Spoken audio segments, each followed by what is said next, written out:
It's kind of quite a complex situation,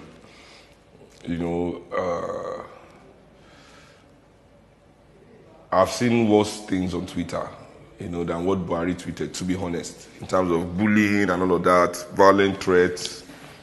I mean, imagine what Trump was saying even when he was president, and when the looting starts, the shooting starts, and things like that. It was after he left presidency that they took down his Twitter page and all that. Now, that being said, Twitter is an American company, not a Nigerian company. So for a foreign company to take down the tweet of the president of a sovereign state is quite stretching, So, I mean, we have to look at it as from the point of view of our own citizenship as Nigerians. Like, this is our country, regardless of our relationship with our president and our administration. You understand? It is a slap in the face of the entire nation that Twitter would take down the post of our president, regardless, of anything. And the president's response also is absolutely wrong, to also now use his own arbitrary power to take down Twitter, especially when Nigerians don't have their own option.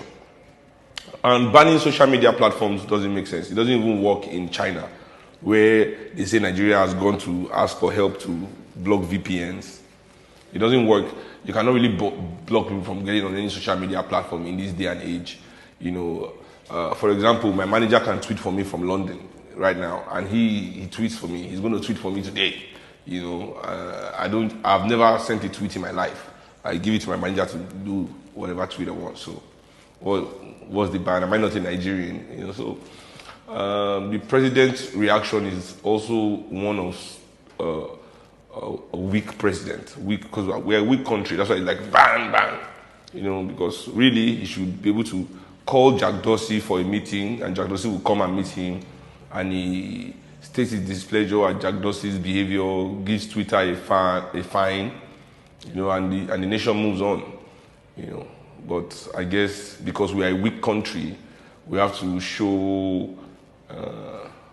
we have to go to the extreme to prove our strength that is not really there, Still on the Twitter ban and the said prosecution of those still seen accessing the banned platform by the government, Seun reacts to this statement by saying a government that can't enforce traffic laws can obviously not prosecute anyone for tweeting. The Nigerian government cannot prosecute anything. The Nigerian government, they cannot prosecute a fly.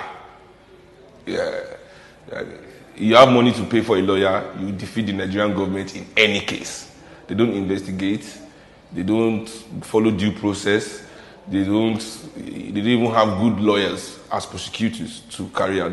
I mean, do you know how many governors have defeated the government in corruption cases where it was glaring that this man was corrupt, and yet the government could not secure a prosecution, please. The Nigerian government they cannot even enforce traffic. Yeah. You want to enforce Twitter ban? Please, let's talk about something else. To enforce Twitter ban, you must be able to enforce traffic. If you can't enforce traffic, if you cannot enforce simple traffic law, you cannot enforce Twitter ban. I'm sorry. It's beyond your reach.